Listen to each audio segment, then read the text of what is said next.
Kembali lagi di channel kita Rapsi, Ruang Aspirasi, Apresiasi, Partisipasi, dan Kolaborasi. Berbicara tentang hukum, tentunya mempelajari hukum ini sebenarnya bisa dilakukan oleh semua orang. Tidak hanya orang yang akan masuk fakultas hukum saja. Yang dimaksud ini adalah mahasiswa saja. Namun semua orang, rakyat Indonesia itu bisa mempelajari hukum.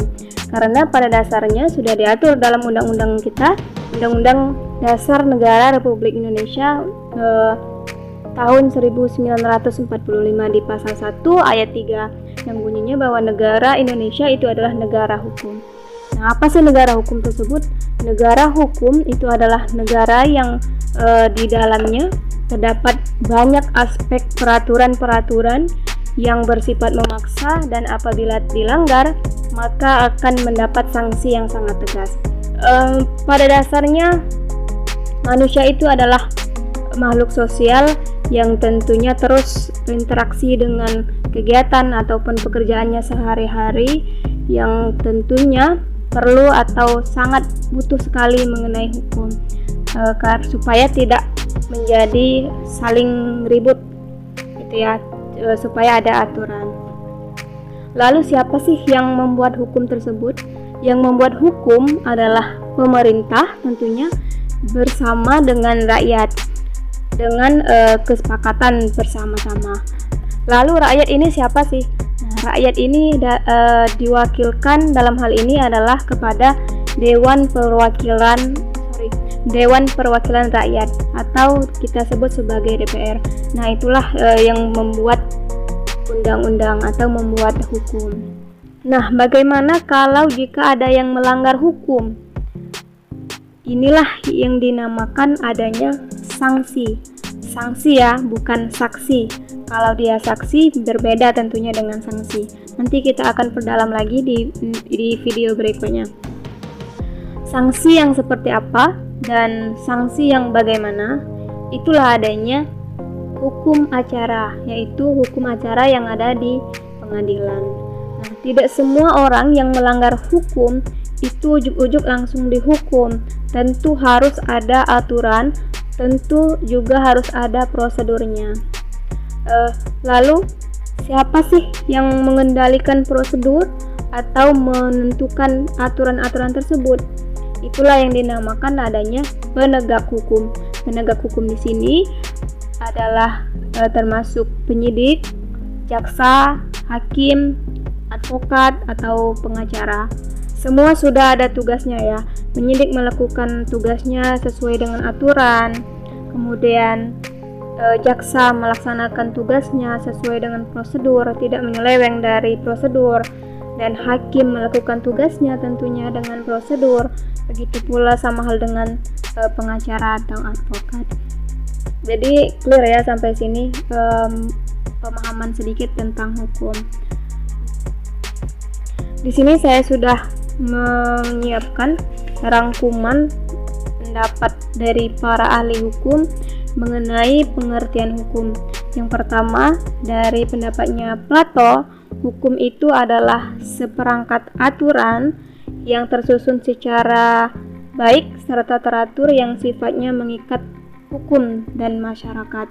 Menurut Karl Marx, hukum itu merupakan suatu cerminan dari hubungan hukum ekonomis suatu masyarakat dalam suatu tahap perkembangan.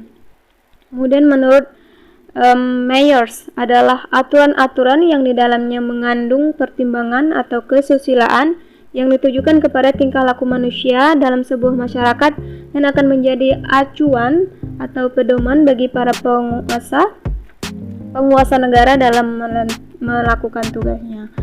Menurut Immanuel Kant, hukum itu adalah keseluruhan syarat berkehendak bebas dari orang untuk dapat menyesuaikan diri dengan kehendak bebas dari orang lain dengan mengikuti peraturan tentang kemerdekaan. Nah, menurut Simon Kier dan Warjono Sastro Pranoto, sudah lumrah ya, sudah sering kita kenal ahli hukum. Dia menyebutkan bahwa hukum adalah peraturan-peraturan yang bersifat memaksa yang dibuat oleh badan-badan resmi yang berwajib yang menentukan tingkah laku manusia dengan lingkungan masyarakat. Pelanggaran terhadap peraturan tersebut berakibat adanya hukum. Banyak para ahli pendapat memberikan pendapat yang berbeda mengenai definisi hukum tersebut. Sebenarnya pengertian-pengertian hukum itu bisa berbagai macam-macam ya. Karena sampai pada hingga saat ini para ahli hukum belum memberikan keterangan atau memberikan kesepahaman yang sama mengenai definisi hukum. Jadi hukum itu adalah konsep atau sebuah konsep yang tidak tunggal. Maksudnya hukum itu tergantung sudut pandang mana yang dilihat ya, atau yang dipakai. Sebuah perumpamaan seperti seekor singa. Ada yang melihat seekor singa itu dari kakinya dan dia mengatakan bahwasanya seekor singa itu adalah hewan buas yang berkaki besar dan bertubuh besar dan tentunya mengerikan karena terdapat kuku yang runcing sekali. Nah, berbeda halnya dengan orang yang melihat seekor singa tersebut dari sudut pandang badannya. Dia akan mengatakan bahwa singa tersebut adalah makhluk yang sangat menggemaskan dan tentunya bagus untuk dipelihara karena dengan adanya bulu yang tebal dan indah. Berbeda juga dengan orang yang melihat seekor singa dari sisi kepala. Dia tentunya akan mengatakan singa tersebut akan seram, dan ada juga mengatakan singa tersebut indah atau singa tersebut sangat lucu. Nah, itu sebuah perumpamaan definisi sama halnya dengan definisi hukum. Sebuah perumpamaan lagi seperti langit. Nah, langit yang ada yang melihat langit itu dari sisi yang lain, seperti ini dia mengatakan langit tersebut berwarna biru dan sangat indah karena dihiasi warna putih awan-awan di langit. Berbeda halnya dengan orang yang melihat langit tersebut yang berwarna hitam gelap ditambah dengan cahaya petir. Tentunya ini adalah langit yang mau turun hujan ya. Ini akan sangat berbeda sekali akan sangat berbeda sekali pandangan. Jadi sesuai dengan sudut pandang mana yang akan mereka pakai. Nanti ya kita akan bahas lagi mengenai apa itu konsep-konsep, paradigma dan pembagian-pembagiannya. Saya rasa cukup dulu sampai di sini.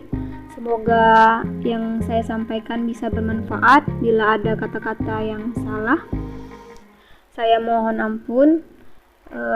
Sekian, terima kasih. Bye. Jangan lupa like, jangan lupa subscribe, dan jangan lupa share video kali ini supaya bisa membantu teman-teman semua yang membutuhkan. Karena ingat, sekecil apapun kebaikan yang kalian sampaikan, maka akan kebaikan pula yang kalian dapatkan. Stay tune ya, terima kasih.